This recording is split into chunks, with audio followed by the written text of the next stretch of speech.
नमस्कार एवरीवन। तो चलिए शुरू करते हैं। अभी तक के वीडियोस में हमने डिस्कस किया चैप्टर 1 के कुछ बेसिक कंसेप्ट्स और फिर हमने एक्सरसाइज 1.1 के टिल क्वेश्चन नंबर 4 हमने डिस्कस किए। And in this video we are going to discuss the fifth question. So let us start. देखो इस फिफ्थ क्वेश्चन में क्या दिया हुआ है, we have to check whether this 6 raised to the power n can end with the digit 0 for any natural number। तो यहाँ से हमको क्या पूछना चाह रहा है ये क्वेश्चन कि अगर कोई नंबर इस फॉर्म में है, it is some power of n, if it is some power of n, then we have to check, if it is some power of 6, then we have to check that whether that can end with the digit 0 if your exponent is a natural number। देखो जब भी हम किसी number को exponential form में लिखते हैं, है ना, तो if I am writing a raise to the power x, तो यहाँ पे a होता है हमारा बेस और x होता है हमारी पावर, या x होता है हमारा एक्सपोनेंट, और इस पूरे नंबर को एक साथ हम बोलते हैं it is a raise to the power x, means this is called as power. Fine.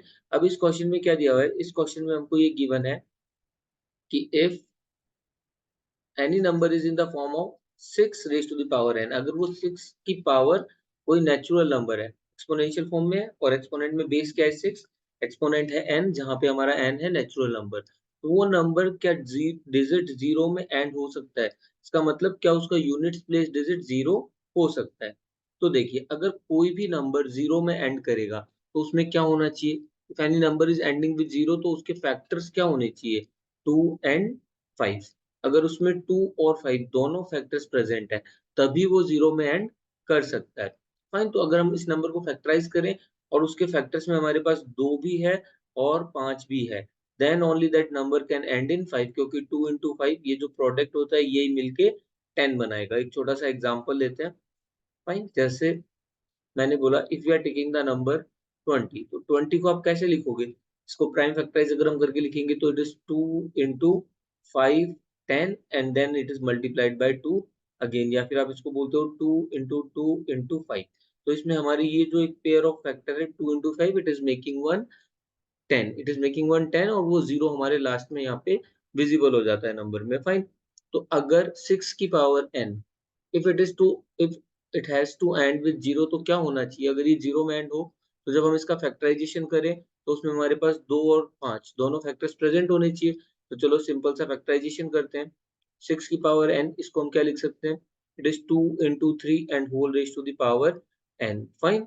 Then by using the law of exponents हम क्या लिख सकते हैं, a into B whole raise to the power m, तो वो क्या होता है, it is a raise to the power m into b raise to the power m। तो इसको मैं क्या लिख सकता हूँ, इसको मैं लिख सकता हूँ this is equals to 2 raise to the power n into 3 raise to the power n। Fine. तो जब हम इसको देखते हैं तो यहाँ पे या तो सिर्फ 2 के फैक्टर आएंगे या फिर सिर्फ 3 के फैक्टर्स आएंगे। तो 6 की पावर n जो भी नंबर बनेगा, n की हम कोई भी नेचुरल वैल्यू ले लें, उसमें हमेशा प्राइम फैक्टराइजेशन में फैक्टर्स होंगे 2 और 3। So it is not possible that 6 raised to the power n ends with the digit 0। तो हम क्या लिखेंगे, since the factors of 6 raised to the power n in its prime factorization, since the factors of 6 raised to the power n in its prime factorization does not contain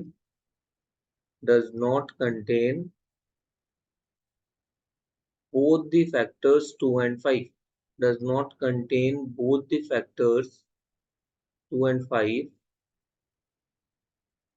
hence it cannot end in 0, hence it cannot end in 0। तो मुझे लगता है आपको सबको समझ में आ ही गया होगा, इट कैनॉट एंड इन 0, है ना। क्यों नहीं कर सकता, क्योंकि यहाँ पे 2 और 5 दोनों एक साथ प्रेजेंट नहीं है, सिर्फ 2 प्रेजेंट है, 5 इज मिसिंग फ्रॉम हियर, तो 2 अकेला यहाँ पे कभी भी 10 नहीं बना पाएगा, क्योंकि जब तक उसके साथ में 5 नहीं है। Fine. So thank you everyone for watching the video.